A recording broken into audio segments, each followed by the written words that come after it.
이재명 대표의 소통 행보, 민주당 내홍 격화입니다. 오늘 허위 발언을 한 혐의로 재판을 받기 위해 법정에선 이재명 더불어민주당 대표 최근 굉장히 바쁩니다. 바쁜 행보 보이고 있어요. 내년 총선에 대한 관심은 여당뿐만이 아니죠. 더불어민주당 역시 총선 계획에 좀 열을 올리고 있는 그런 상황입니다. 특히 당내에서 지금 이재명 대표 체제로는 총선 치르기 어려울 것이다 이런 주장도 나오고 있는데 이른바 질서 있는 퇴진론이라는 게 제기가 되고 있습니다. 퇴진론은 퇴진론인데 질서 있게 퇴진하라 이거 어떤 내용인가요, 평론가님? 일단 고민정 의원이 초가을 이야기를 하기 시작하면서부터 이게 지금 계속 이야기가 확산되고 있습니다. 결국은 이재명 대표가 사법적인 여러 가지의 문제들을 떠안고 있어서 당이 한 걸음도 앞으로 나가지 못하고 있고 가장 중요한 건 지금 당 지지율이 계속 떨어지고 있다. 그런데 다른 때도 아니고 총선을 1년 앞두고 민주당의 지지율이 도대체 다시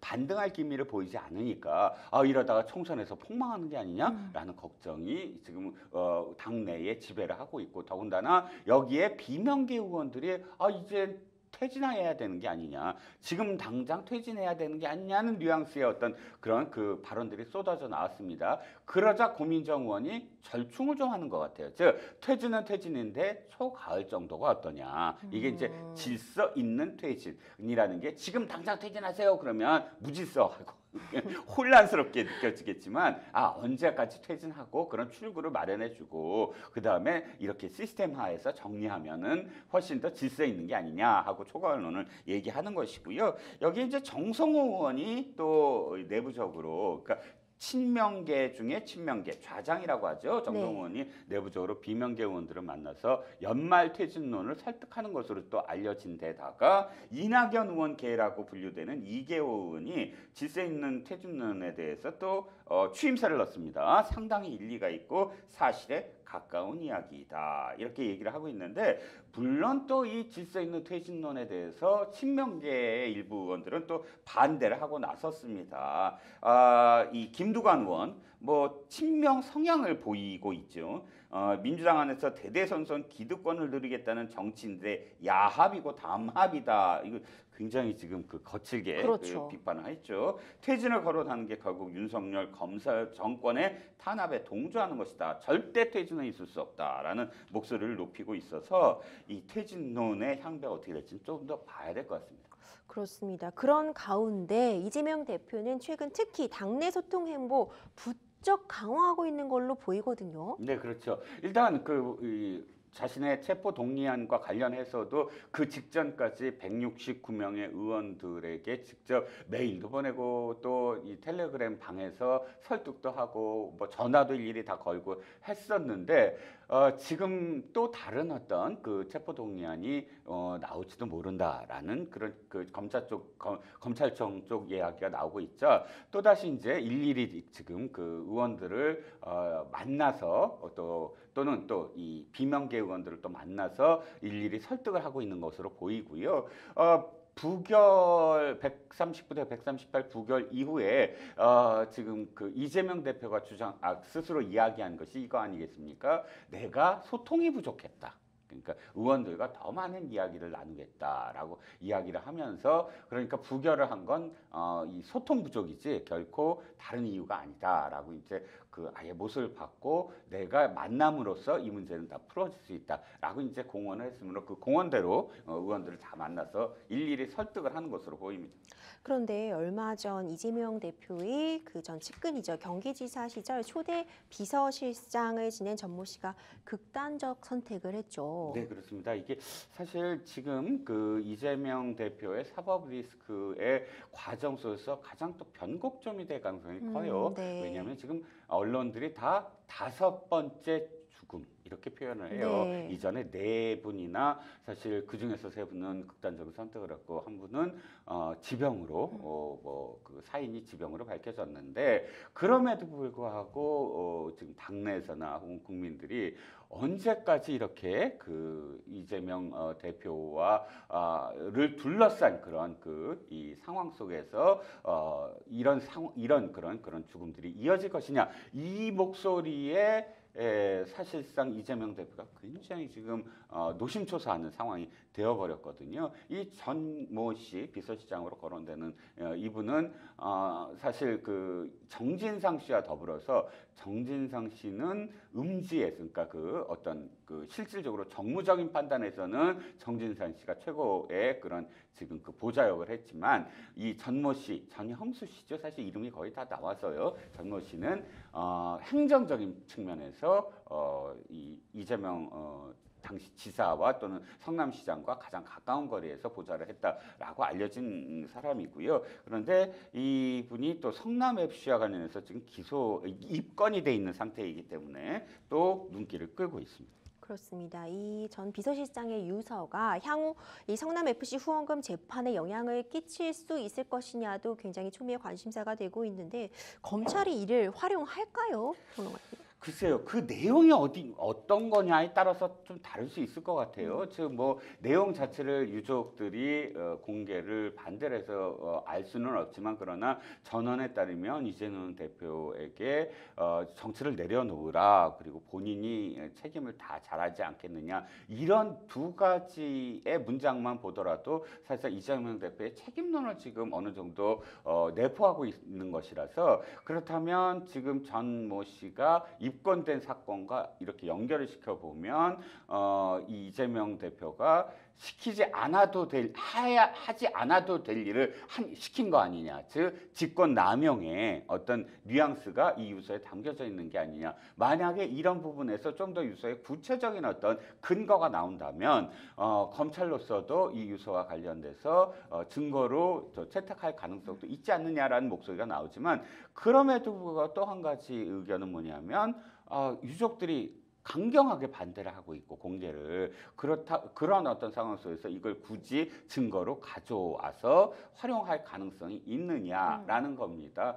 그래서 양쪽이 다 지금 이 팽팽하게 맞서서 사실상 이게 어디로 갈지 모르겠지만 변호사님께 한번 여쭤보면 네. 유서가 증거가 채택이 가능한가요? 가능은 합니다. 사실 네. 증거 능력을 충분히 가질 수는 있지만 네. 이렇게 말씀해 주신 것처럼 사실 유족도 원치 않는 상황에서 검찰에서 이걸 굳이 무리하게 확보를 해가지고 재판부에 네. 제출할지는 좀 의문이 남는 좀 그런 상황인 그렇죠. 것 같습니다. 네. 또 범죄 수익을 흠긴 혐의로 기소된 김만배 씨가 대장동 수사 초기 이른바 그 정영학 녹취록의 공개를 막기 위해 담당 변호사와 의견을 주고받았다 이런 내용도 드러났죠. 네, 김만배 씨와 관련해서 여러 가지 이야기가 계속 되고 있는데 이겁니다.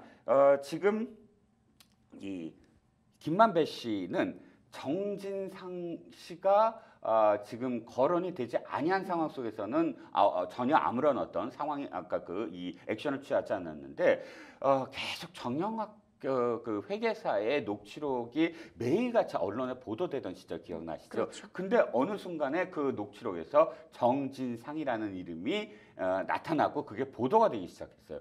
그러자 김만배 씨가 자신을 접견하러 온 변호인에게 메시지를 전달한 거예요. 네. 즉 어떤 메시지냐면 자기는 구속돼 있으니까요. 자, 지금 이재명 캠프에 가서 이재명 대표 측에게 이 지금 정진상 씨를 걱정하지 마라라고 전달했다는 거예요. 여기에 또 그쪽에서 전달받은 쪽 이 이재명 씨 즉 정치인이 여기에 이렇게 얘기를 했다는 겁니다. 다시 전원을 해서 네. 김만배 씨한테 이야기를 하게 만들었는데 걱정하지 마라. 정진상 씨는 결코 드러나지 않게 할 거다라고 이야기를 한 겁니다. 이 이야기가 만약에 사실이라고 한다면 김만배 씨는 정진상 씨가 한 행위에 대해서 명명백백하게 알고 있는 것이고 또 정진상 씨가 드러나지 않아야 될 이유가 자신이 지금까지 했던 어떤 여러 가지의 대장동과 관련된 혐의가 실질적으로 이재명 당시 성남시장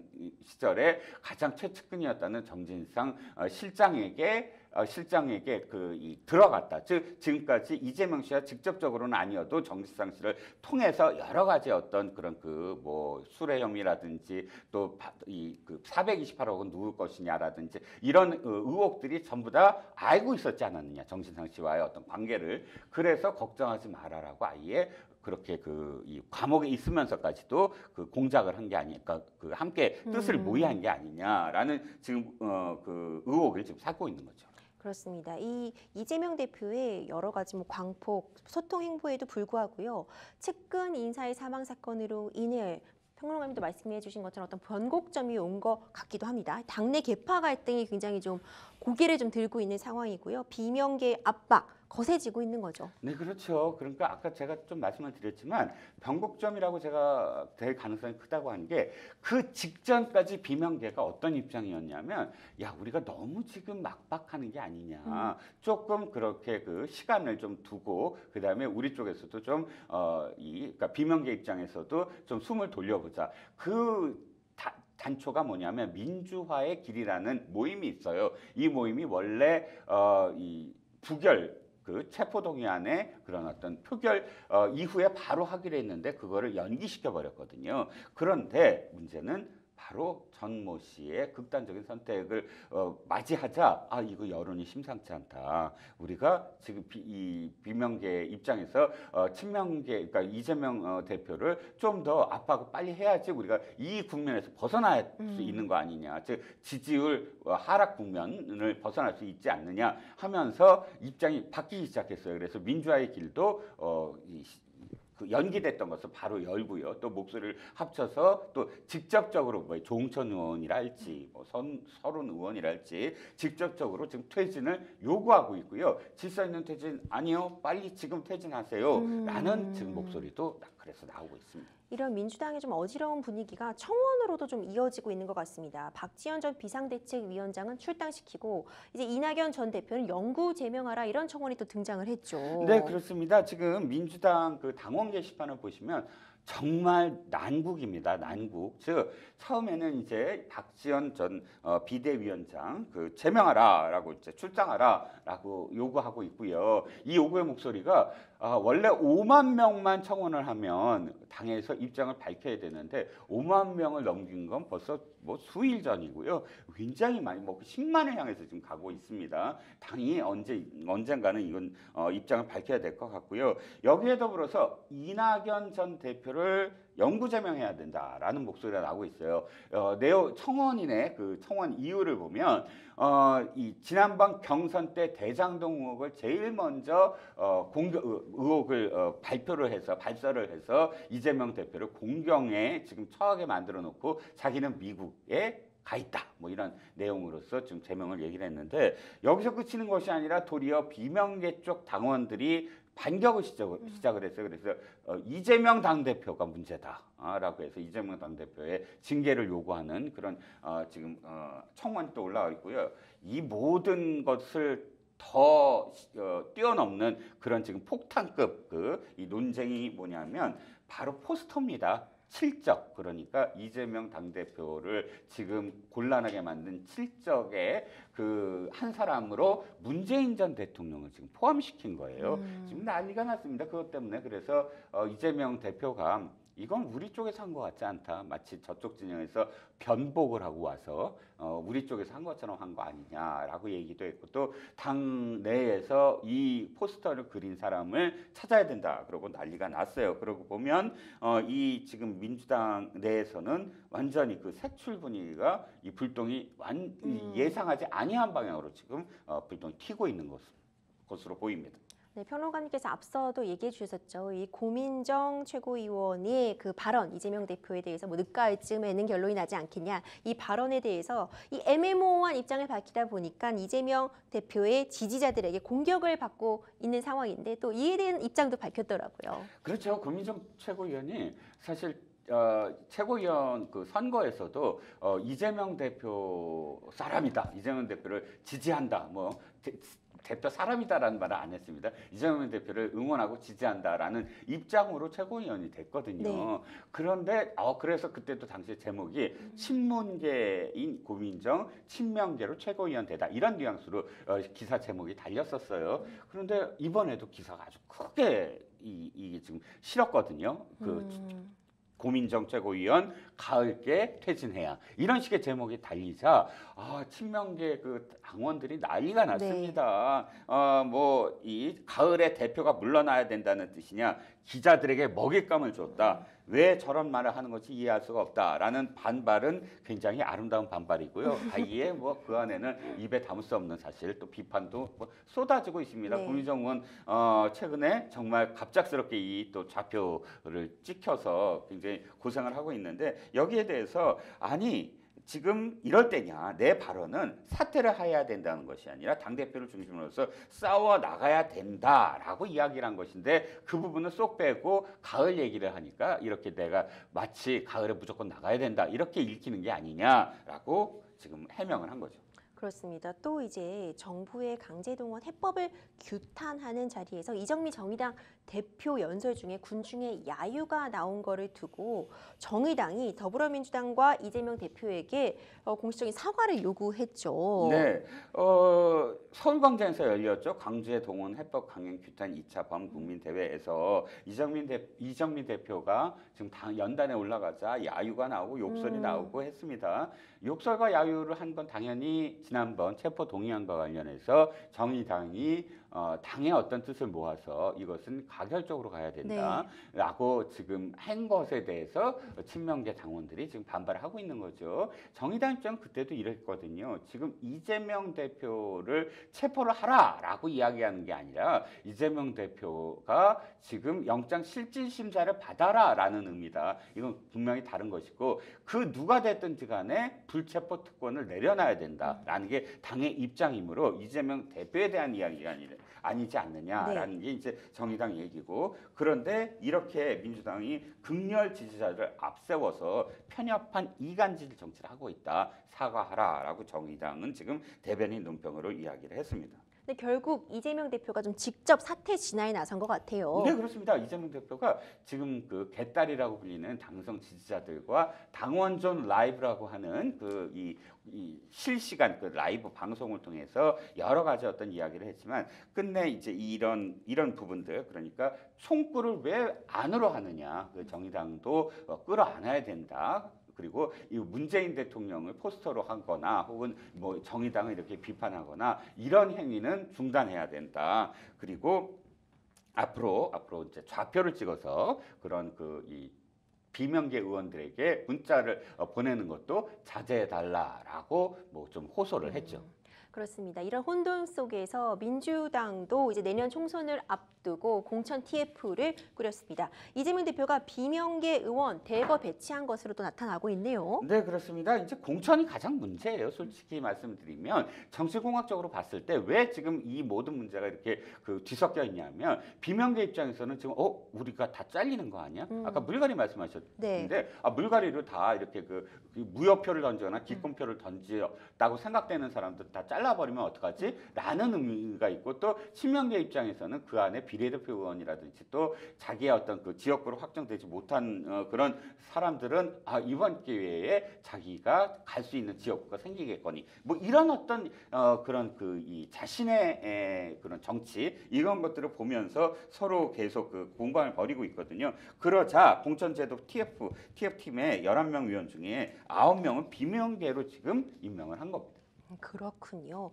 이것도 좀 다뤄볼 중요한 부분인 것 같아요. 당원 80조 삭제 관한 의견이 민주당 혁신위 내에서 나오고 있는 것으로 전해지고 있습니다. 이 당원 80조가 뭔지부터 좀 간단히 설명을 드리면요.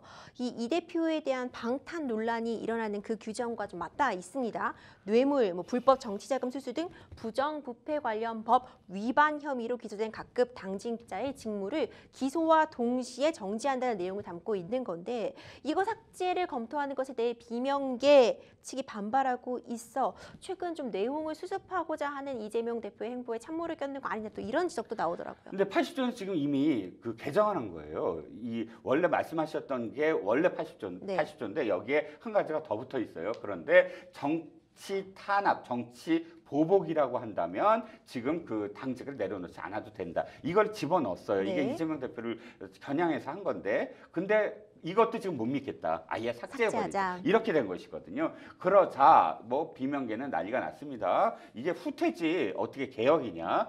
그러자 또 이제 혁신위원장 그러니까 장영대 혁신위원장이 여러 가지 안 중에 하나일 뿐이지 이걸 하겠다는 얘기가 아닙니다라고 진화에 나섰기 때문에 이것이 진짜 강행할지는 좀 지켜봐야 될 것 같아요. 그렇습니다. 이재명 대표의 여러 사법 리스트 계속 진행 중이고요. 또 이제 민주당의 지지율 좀 떨어지고 있는 이 좀 어려운 상황 속에서 이재명 대표, 민주당은 지금의 위기 어떻게 극복해 나가야 된다고 보시나요? 근데 지금의 위기는 사실 이재명 대표의 여러 가지 리스크 때문인데 이 리스크가 근본적인 어떤 원인이 본인한테 있어요. 그래서 이건 저는 진영을 떠나서 드리는 말씀이고요. 다른 어떤 방법도 사실은 이 지금 이재명 대표의 사법 리스크를 대체할 수가 없어요. 네. 공천제도를 어떻게 하든지 간에 그건 뭐 국민들이 봤을 때는 자기네들끼리 한 문제고 어쨌든 당 대표가 자신 개인의 어떤 사법 리스크를 어떻게 처리하느냐를 지켜보고 있다라는 입장이기 때문에 문제는 이재명 대표가 스스로 이 문제를 풀지 않는 한에서는